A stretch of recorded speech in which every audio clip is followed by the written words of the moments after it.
All right, so this is part 2, and what we're going to do is put to work some of the things that we've just learned.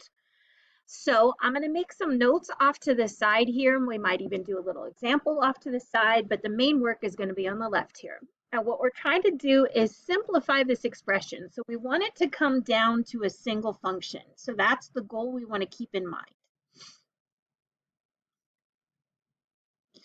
So notice right now, there's no way to, they don't have anything in common. I can't pull out a cosine. I can't pull out a sine or a tangent. So the only thing I can think of is the fact that the tangent of x is equal to the sine of x over the cosine of x. So with that knowledge, I'm going to substitute into my equation. So we've got cosine of x plus the sine of x times, and then tangent of x is going to be sine of x over cosine of x. Okay, so I can multiply these two together by putting this one over 1. And so now I have cosine of x plus, and then sine of x times sine of x is going to be sine squared of x. And in the denominator, 1 times cosine of x is just cosine of x. Now, when we add two fractions together, they have to have a common denominator. And right now, this one only has a denominator of 1. So you'll notice I'm going to want the common denominator to be the cosine of x. So if I multiply this by the cosine of x over the cosine of x, we've got to remember our fraction rules, then that means that I have the cosine squared of x here over, and then cosine of x times 1 gives me the cosine of x, plus, and then we have sine squared of x over cosine of x. Okay, so now I have two fractions with the same denominator. I want to be able to combine them. So remember, when we combine them, we're going to add the numerators, and we're going to leave the denominators the same. So I'll give you an example over here. So for example, if I had like 1/5 and I wanted to add 3/5, I have common denominators just like I have over here. So the denominator stays the same and we add the numerators. And so that gives us 4/5. So that's just a concrete example of what we're trying to talk about here. So we had to get common denominators. And then when I combine them, the denominator stays the same and we add the numerators. Now, this doesn't look less complicated than what we started from, and it's definitely not a single function yet. So that means there's more to be done.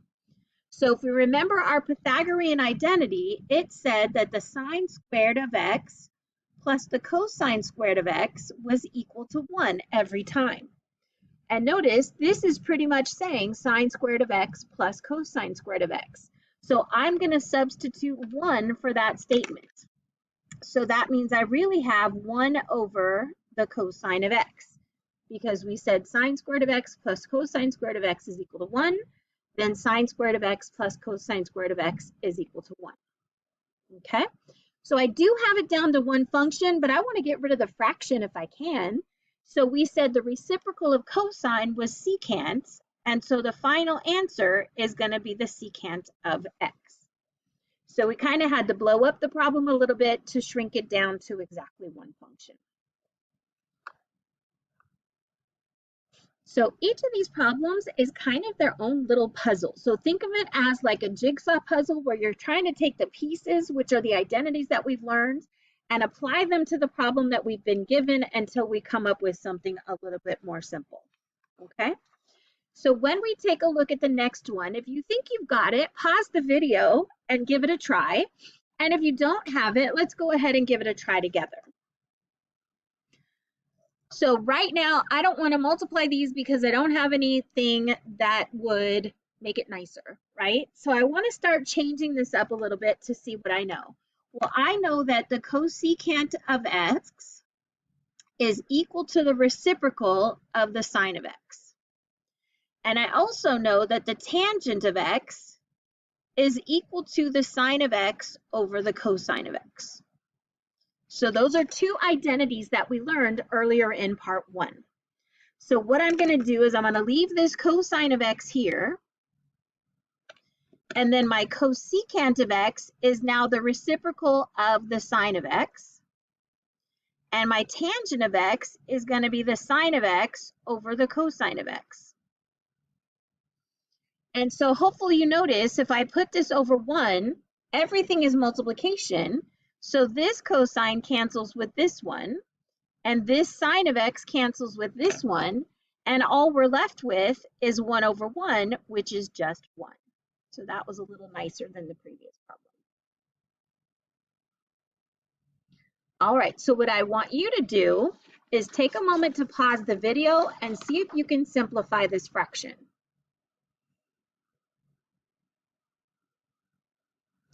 So things that we know that cosecant of theta is the reciprocal of the sine of theta. And we know that cotangent of theta, we could call that the reciprocal of tangent, but that's not really going to help us. But if it's the reciprocal of tangent, that means that it's cosine of theta over sine of theta. That way I have everything in terms of sines and cosines, and I can start canceling. So over here, this cosecant is going to be 1 over sine of theta. And that's over the cotangent, which we said was cosine of theta over sine of theta. So I'm just substituting those identities into the problem. And again, the ultimate goal, if I want to simplify this, is to get this to be one function. So I have a fraction divided by a fraction. So that's the same as the numerator times the reciprocal of the denominator. Okay, so now we can say this sine theta on the bottom cancels with this sine theta on the top. And multiplying straight across, I get 1 over cosine of theta. And again, trying to simplify this to one function. I do have it in one function, but I can simplify it further by not having a fraction because the reciprocal of cosine of theta is the secant of theta.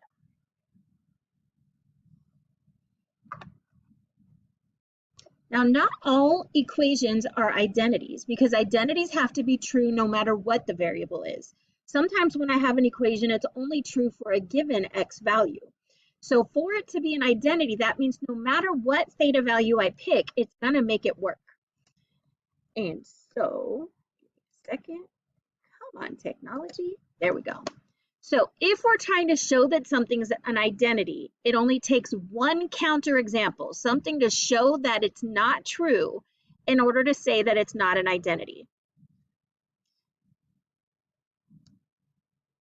So looking at this question, we want to find a counterexample to show if this is true or false. And so I believe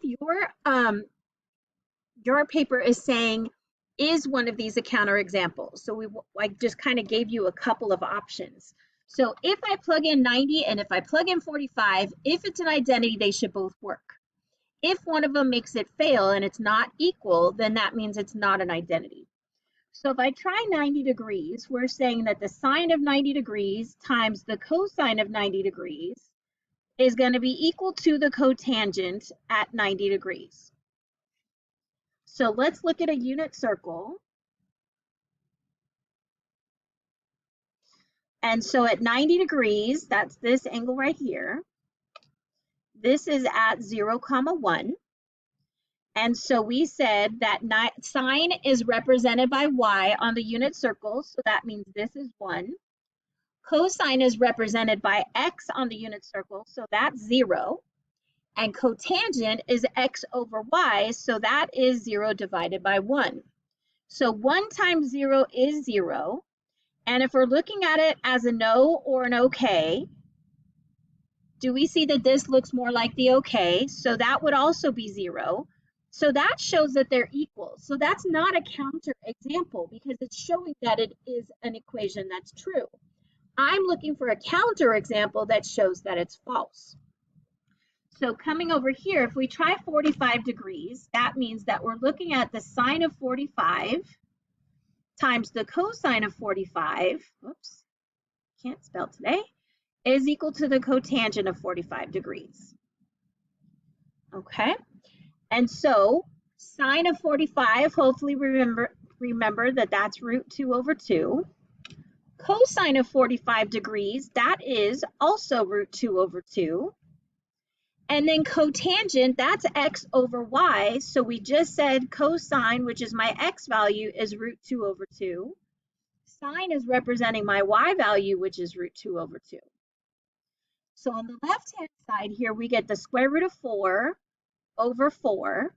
And on the right-hand side, the numerator divided by the denominator gives me 1. So looking over here, 2 over 4, which is the same as 1/2, does not equal 1.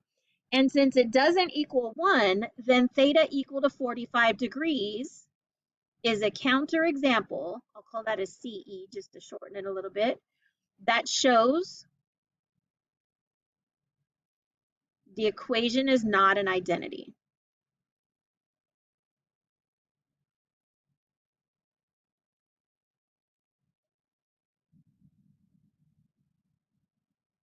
So again, I can find theta values that make the equation true, but it's not an identity because it's not true for any theta. So it has to be true for every possibility for it to be considered an identity.